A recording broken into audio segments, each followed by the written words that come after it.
The others. Ice demons from the north that spread death, darkness, and cold wherever they go.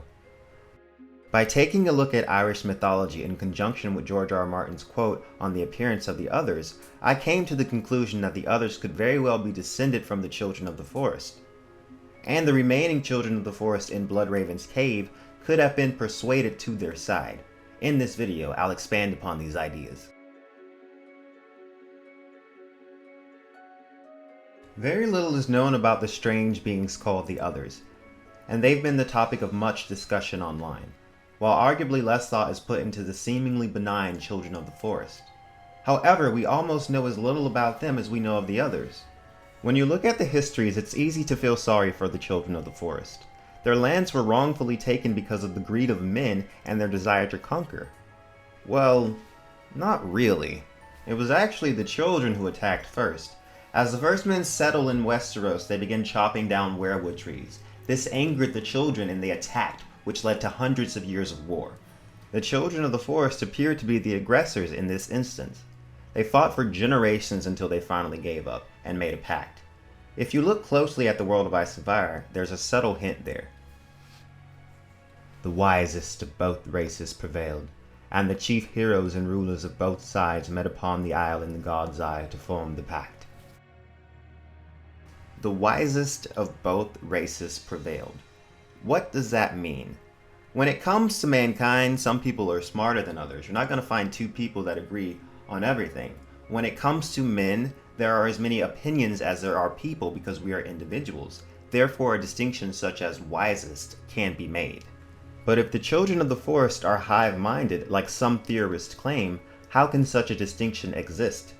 There is no wisest Borg, there is just Borg. The children of the forest are not hive-minded in my opinion. However, they can store their collective memories within the roots of the weirwood trees, so that future generations can see. And what would future generations of the children see? They would see an incredibly one-sided pact being made. They would see their ancestors being forced to give up all of Westeros except for the deepest woods. But also, it doesn't seem as though the children of the forest let the first men in on this bit of information. The children refer to the weirwoods as their gods, but the only beings we know that can see through the weirwoods are greenseers like Bran and Bloodraven, and perhaps the children themselves, but they are not gods. I think we should consider the fact that there are actually no gods in those trees. And if this is true, then is it not strange that every major northern house has a godswood with a carved weirwood at its center? The first men brought gods of their own when they came to Westeros.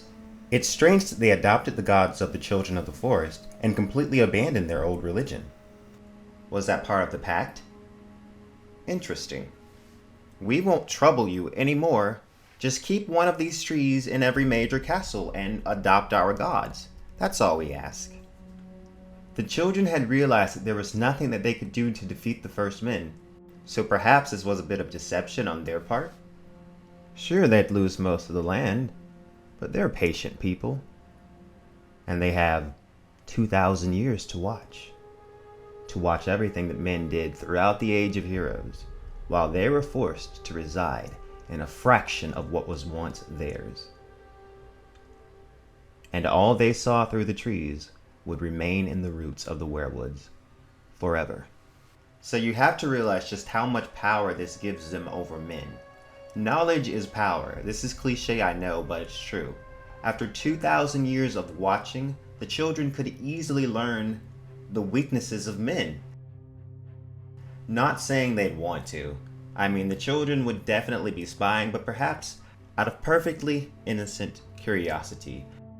When the others finally do show up, ending the Age of Heroes, the children are seemingly nowhere to be found, but when they are found, they do agree to help. And together the children of the forest and the first men defeat the others. At least that's how the story goes. Hold on. Where the hell were the children of the forest before that? You mean to tell me they waited until humanity was at its most desperate and then agreed to help? Something is strange here. Also, what's up with the gigantic ice wall? It's said that the others can manipulate ice in ways in which men could not even comprehend. How does a giant wall made of ice stop them? I'm beginning to question the motives of the children. They obviously had the means, or at least the knowledge, to defeat the others. None of the forces of men could stay the advance of the White Walkers. They swept over all of Westeros. What could the children have done that shifted the balance so dramatically, and why didn't they make an effort to contact mankind? But perhaps the most intriguing question: if the children knew the threat of the others was so great that they helped mankind build a giant ice wall to keep them out, then why do they now appear to be on the wrong side of it? Oh yeah, because the Andals drove them out of the deep wood. The Andals slaughtered the children. Brutally. The first men tried to help the children, but unsuccessfully.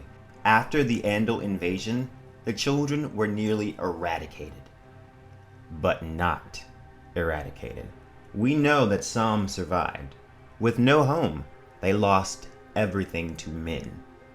Not the Andals, not the first men, but simply men. The first men were pushed north by the Andals, but they were far from eradicated. The north is huge. That's more than enough land for them. The children of the forest were left with nothing. Nothing but the memories in the weirwood trees. And perhaps somewhat of a bitterness for mankind.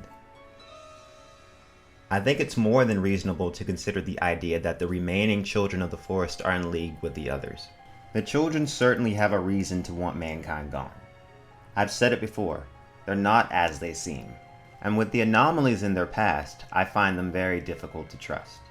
Thank you guys for watching. Make sure you like and subscribe for more ideas of Ice and Fire.